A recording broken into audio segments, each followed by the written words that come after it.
Hello everyone, कैसे आप सब लोग। जैसे आपको बताए कि हम महाराष्ट्र साइंस पार्ट 2 का लेक्चर चैप्टर नंबर 2 देख रहे थे। पार्ट 1 का life process in living organisms, जिसमें हमने देखा कि हाउ टू एनर्जी प्रोड्यूस। पिछले क्लास में देखे कि ग्लाइकोलिसिस क्या था, क्रिब साइकिल क्या था, ईटीसी, सारी चीजें देखी। लेकिन ये तो था एरोबिक के बारे में। अब एरोबिक रेस्पिरेशन एक्चुअली क्या है वो हम देखेंगे आज की इस लेक्चर में। तो चलिए स्टार्ट करते हैं एरोबिक एंड अनारोबिक रेस्पिरेशंस। तो बच्चों, एरोबिक रेस्पिरेशंस का मतलब होता है in the presence of oxygen produce energies. हम सांस लेते, हम सांस छोड़ते। जब हम सांस लेते बॉडी में, तब ऑक्सीजन बॉडी के अंदर जाता है और उस ऑक्सीजन का इस्तेमाल करके जब एनर्जी बनाई जाती है, तब उसको कहा जाता है एरोबिक रेस्पिरेशंस। ठीक है। So what is the definition of aerobic respirations? Aerobic respiration, it means in the presence of, in the presence of oxygen, in the presence of oxygens produce, क्या प्रोड्यूस करते भैया? Produce more amount of energy, more amount of energies. In the presence of oxygens produce more amount of energies is called as aerobic respirations. समझ में आया? आसान है। In the presence of oxygen produce more amount of energies. ठीक है, चलो। तो बच्चा, हमने देखा कि एनर्जी प्रोडक्शन करने के लिए हमें किसकी इस्तेमाल होता है? न्यूट्रिएंट का सर। जी हाँ, फूड। फूड से हमें मिलती है न्यूट्रिएंट। कौन कौन से न्यूट्रिएंट मिलते हैं भाई? Carbohydrates, right. क्या क्या मिलते हैं? कार्बोहाइड्रेट्स। कार्बोहाइड्रेट से हम क्या करते हैं? एनर्जी लेते हैं। हम लेते हैं लिपिड्स, राइट। हम लिपिड भी लेते हैं ना, लिपिड्स। और क्या लेते हैं हम? सर प्रोटीन भी, यस। और हम प्रोटीन भी लेते हैं, है कि नहीं? हम लेते हैं कार्बोहाइड्रेट, प्रोटीन्स एंड लिपिड्स।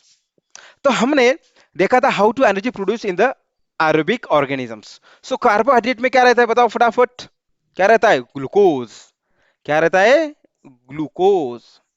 इस ग्लूकोज का होता है ब्रेकडाउन किस प्रोसेस में भाई? ग्लाइकोलिसिस में। क्या होता है? ग्लाइकोलिसिस में इसका ब्रेकडाउन होता है। अब ग्लाइकोलिसिस के बाद क्या बनेगा ग्लूकोज से? Pyruvic acid, right.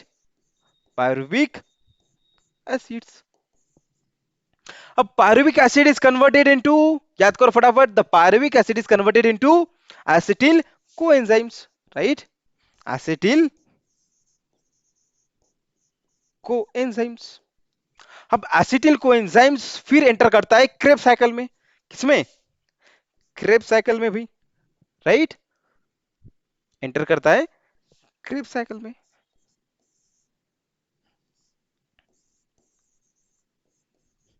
अब क्रेब्स साइकिल में क्या बनेगा? Citric acids. Very good, citric acids. आसान है ना समझने के लिए भाई।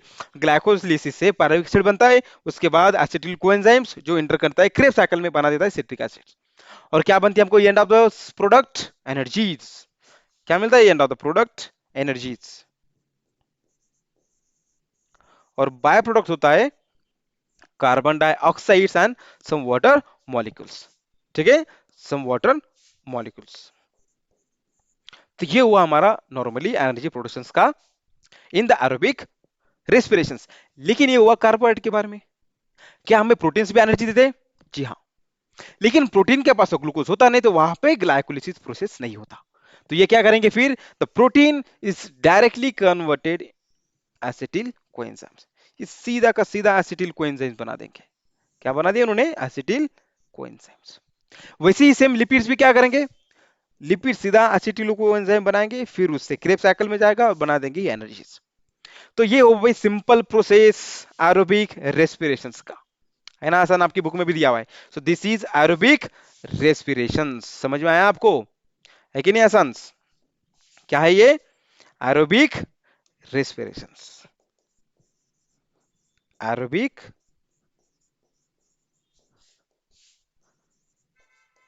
रेस्पिरेशंस, ठीक है, और ये आपको आना समझना चाहिए, ठीक है, दिस इज एरोबिक रेस्पिरेशंस। अब देखते हैं अनारोबिक रेस्पिरेशंस के बारे में। उससे पहले समझते हैं कि अनारोबिक रेस्पिरेशन है क्या। What is anaerobic respirations? Anaerobic respirations, anaerobic respiration फी दो स्टेप में पाई जाती है। कितने स्टेप में? दो स्टेप में। पहला जो स्टेप होता है they called as glycolysis, glyco sorry glycolysis. अब ग्लाइकोलिसिस का मतलब क्या? The one glucose molecules is break down into two pyruvic acids, मैंने पढ़ा था। One glucose molecules, one glucose molecule, one glucose molecule is converted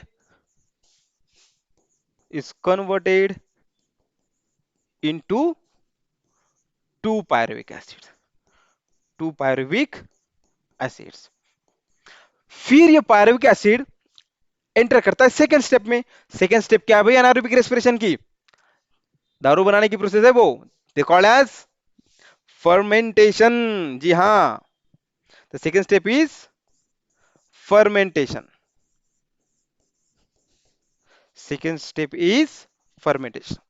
So this fermentation step is carried out in the anaerobic respirations. What is exactly fermentations? In the absence of oxygens, in the absence of oxygens produce carbon dioxide and ethanol, and ethanol C2H5OH, ये उसका formula है, ethanol बना देते भैया, दे called as फर्मेंटेशंस। और ये anaerobic आता है तो अनारोबिक रेस्पिरेशन की डेफिनेशन भी यही है। क्या है भी उसकी definitions? In the absence of oxygen produce less energy, simple. क्या डेफिनेशन भी उसकी? In the absence of oxygen, देखो ध्यान से, in the absence of oxygen produce less energy, less energy is called as anaerobic respiration. Simple है। Glycolysis क्या हुआ? One glucose molecules converted into two pyruvic acid, ठीक है, और यहां पे पायरुविक एसिड एंटर करता है और बना देता है कार्बन डाइऑक्साइड्स। क्या बना दिया उन्होंने भाई? Carbon dioxides and ethanol, and ethanol. This is called as fermentations. Got it?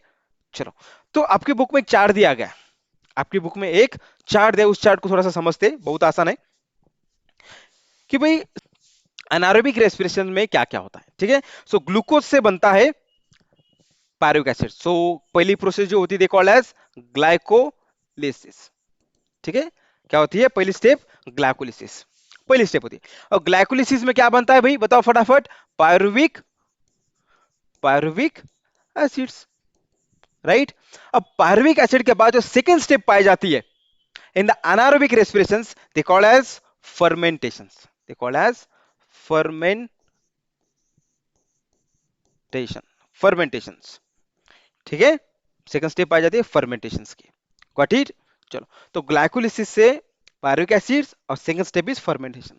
अब फर्मेंटेशन में कुछ माइक्रो ऑर्गेनिजम्स है जो कि दारू बनाते हैं, ब्रेड बनाते हैं, है ना, तो उसके अकॉर्डिंग हम उसको देखेंगे। तो समझो कि फर्मेंटेशन में कुछ प्रोबायोटिक्स बने, ठीक है, या फिर कुछ विटामिन बने या अल्कोहल बने, जो भी बने, समझो इससे बन गया अल्कोहल, जिससे अल्कोहल।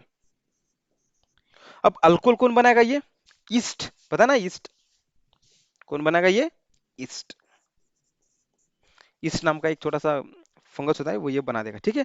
देन अब कुछ ऑर्गेनिजम्स है, ठीक है, जो सेकेंड स्टेप होती है यहाँ पे पायरुविक से, पायरुविक एसिड्स। अब पायरुविक एसिड सेकंड स्टेप पाई जाती है सेम फर्मेंटेशंस, फर्मेंटेशंस, और यहां पे अल्कोहल की जगह बनेगा विनेगार। क्या बनेगा? विनेगार। विनेगार कौन बनाते भैया? ये बनाते कुछ माइक्रो ऑर्गेनिजम्स, माइक्रो ऑर्गेनिजम्स। समझो तीसरा एक और कंटेंट बन सकता है पायरुविक एसिड, पायरुविक एसिड्स। और इससे जो सेकंड स्टेप होगी वो फिर वही फर्मेंटेशन, सिंपल फर्मेंटेशन से बाद वहां पे बनेगा लैक्टिक एसिड। क्या बनेगा भाई? Lactic acids. लैक्टिक एसिड कौन बनाता है? हमारे इरिथ्रोसाइट्स, हमारे इरिथ्रोसाइट और मसल्स, हमारे मसल्स बनाते ही है, हमारे खून में बनता ही है इरिथ्रोसाइट, हमारे ब्लड के अंदर बनता है। समझो कि मैं दौड़ रहा हूं, मेरी सांस फूलने लग रही है, मेरे पैर दुखने लगेंगे। मैं जिम में हूँ, जिम में ऐसे मैं डंबल्स मार रहा हूँ, धड़ धड़ धड़ धड़ धड़ धड़ धड़ धड़ धड़ धड़ धड़ धड़, और कुछ वक्त के बाद मेरे हाथ दुखने लगेंगे, क्योंकि वहां पे ऑक्सीजन की मात्रा कम हो जाएगी, राइट। हमारे बॉडी में जब मैं ज्यादा एक्सरसाइज करूंगा तो मेरी बॉडी में ऑक्सीजन की मात्रा कम होगी, और वहां पे कार्बन डाइऑक्साइड की जगह क्या बनेगा? वहां पे इन the absence of oxygen produce lactic acid. It means हम भी अनारोबिक रेस्पिरेशन करते, ठीक है। और ये कहां पे होता है? हमारे डिजायर्स ऑर्गन, मतलब जो हमारे हिसाब से चलते हैं, ठीक है। अब जो समझो कि हार्ट है, ठीक है, हार्ट हमारे कंट्रोल में नहीं होता, ठीक है, तो वहां पे लैक्टिक एसिड नहीं बनता, ठीक है। तो ये हुए कुछ characters regarding to the aerobic respiration and anaerobic respiration. So आपको अगर अच्छा लगा हो तो दोस्तों के साथ शेयर कीजिए और चैनल को सब्सक्राइब कीजिए। जय हिंद।